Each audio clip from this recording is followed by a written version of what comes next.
Assalamualaikum warahmatullahi wabarakatuh.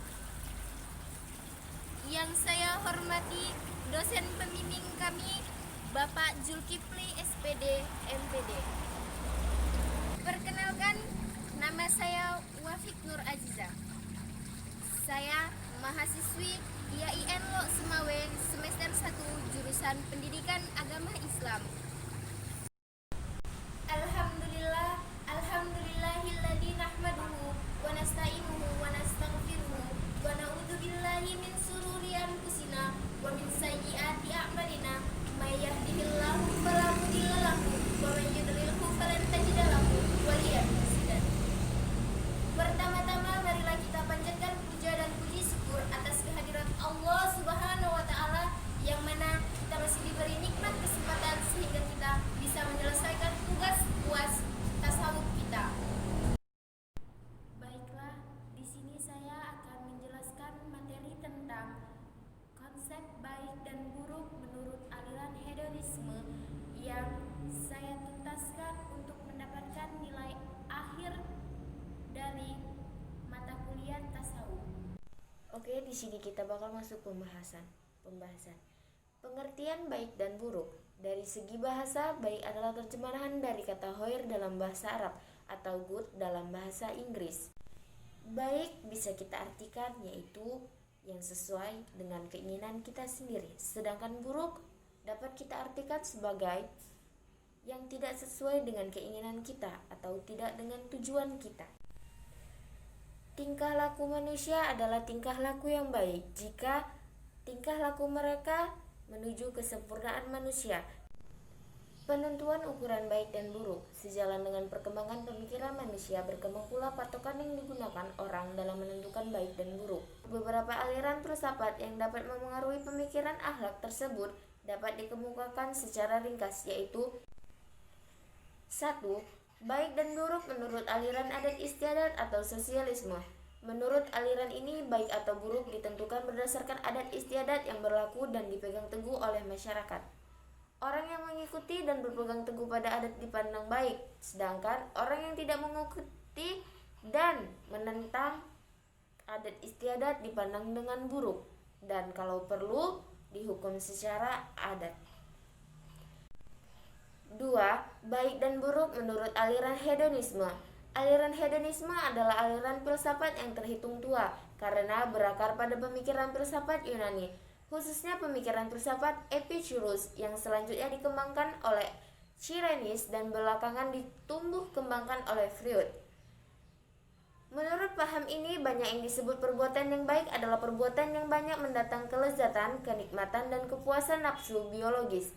Aliran ini tidak mengatakan bahwa semua perbuatan mengandung kelezatan, melainkan ada pula yang mendatangkan kepedihan. Dan apabila ia disuruh memilih manakah perbuatan yang harus dilakukan, maka yang dilakukan adalah yang mendatangkan kelezatan. Epicurus sebagai peletak dasar paham ini mengatakan bahwa kebahagiaan atau kelezatan itu adalah tujuan manusia.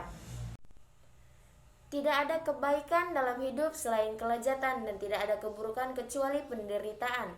Dan akhlak itu tak lain dan tak bukan adalah tersebut untuk menghasilkan kelezatan dan kebahagiaan serta keutamaan. Keutamaan itu tidak mempunyai nilai tersendiri, tetapi nilainya terletak pada kelezatan yang menyertainya. 3. Baik dan buruk menurut paham intuisisme atau humanisme. Intuisisme merupakan kekuatan batin yang dapat menentukan sesuai sebagai baik atau buruk dengan sekilas tanpa melihat buah atau akibatnya. Kekuatan batin atau disebut juga sebagai kata hati adalah potensi rohania yang secara fitrah telah ada pada diri setiap orang. Paham ini pendapat bahwa pada setiap manusia mempunyai kekuatan insting batin yang dapat membedakan baik dan buruk dengan sekilas pandang. Menurut paham ini, perbuatan yang baik adalah perbuatan yang sesuai dengan penilaian yang diberikan oleh hati nurani atau kekuatan batin yang ada dalam dirinya, dan sebaliknya, perbuatan buruk adalah perbuatan yang menurut hati nurani atau kekuatan batin dipandang buruk. Paham ini selanjutnya dikenal dengan paham humanisme. Petwajinata mengatakan bahwa menurut aliran ini yang baik adalah yang sesuai dengan kodrat manusia, yaitu kemanusiaan yang cenderung kepada kebaikanku. 4. Baik dan buruk menurut paham utilitarianisme. Secara harfiah, utilis berarti berguna. Menurut paham ini bahwa yang baik adalah yang berguna. Jika ukuran ini berlaku bagi perorangan disebut individual, dan jika berlaku bagi masyarakat dan negara disebut sosial. Paham penentuan baik buruk berdasarkan nilai guna ini mendapatkan perhatian di masa sekarang. Dalam abad sekarang ini kemajuan di bidang teknik cukup meningkat, dan kegunaanlah yang menentukan segala-galanya. Namun, demikian paham ini terkadang cenderung ekstrim dan melihat kegunaan hanya dari sudut pandang materialistik. Orang tua yang sudah jompo misalnya semakin kurang dihargai karena secara material tidak ada lagi kegunaannya. 5. Baik dan buruk menurut paham vitalisme. Menurut paham ini yang baik ialah yang mencerminkan kekuatan dalam hidup manusia, kekuatan dan kekuasaan yang menaklukkan orang lain, yang lemah dianggap sebagai yang baik. Paham ini lebih lanjut cenderung pada sikap binatang dan berlaku hukum siapa yang kuat dan menang itulah yang baik. Dengan kekuatan dan kekuasaan yang dimiliki, ia mengembangkan pola hidup feodalisme, kolonialisme, diktator, dan tiranik. Kekuatan dan kekuasaan menjadi lambang dan status sosial untuk dihormati. 6. Baik dan buruk menurut paham regionalisme. Menurut paham ini yang dianggap baik adalah perbuatan yang sesuai dengan kehendak Tuhan, sedangkan perbuatan buruk adalah perbuatan yang tidak sesuai dengan kehendak Tuhan. Dalam paham ini keyakinan teologis, yakni keimanan kepada Tuhan sangat memenang peranan penting. 7. Baik dan buruk menurut paham evolusi atau evolution. Mereka yang mengikuti paham ini mengatakan bahwa segala sesuatu yang ada di dalam ini mengalami evolusi, yaitu berkembang dari apa adanya menuju kesempurnaan. Pendapat seperti ini bukan hanya berlaku pada benda-benda yang tampak seperti binatang, manusia, dan tumbuh-tumbuhan, tetapi juga berlaku pada benda yang tidak dapat dilihat atau diraba oleh indera seperti akhlak dan moral. Dikatakan bahwa perkembangan alam ini didasari oleh ketentuan-ketentuan, yaitu ketentuan alam, perjuangan hidup kekal bagi yang lebih pantas. Sifat dari baik dan buruk. Sifat dan corak baik buruk yang didasarkan pada pandangan filsafat sebagaimana disebutkan di atas adalah sesuai dengan sifat dari filsafat itu sendiri, yakni berubah relatif nisbi dan tidak universal. Baik dan buruk menurut ajaran Islam. Ajaran Islam adalah ajaran yang bersumberkan wahyu Allah Subhanahu wa taala Al-Qur'an yang dalam penjabarannya dilakukan oleh hadis Nabi Muhammad SAW. Masalah akhlak dan ajaran Islam sangat mendapatkan perhatian yang begitu besar sebagaimana telah diuraikan pada bagian terlebih dahulu. Penentuan baik dan buruk dalam Islam tidak semata-mata ditentukan berdasarkan amal perbuatan yang nyata saja, tetapi lebih dari itu adalah niatnya. Hal yang dinyatakan oleh Ahmad Amin dengan mengatakan bahwa hukum akhlak ialah memberi nilai suatu perbuatan bahwa ia baik atau buruk menurut niatnya.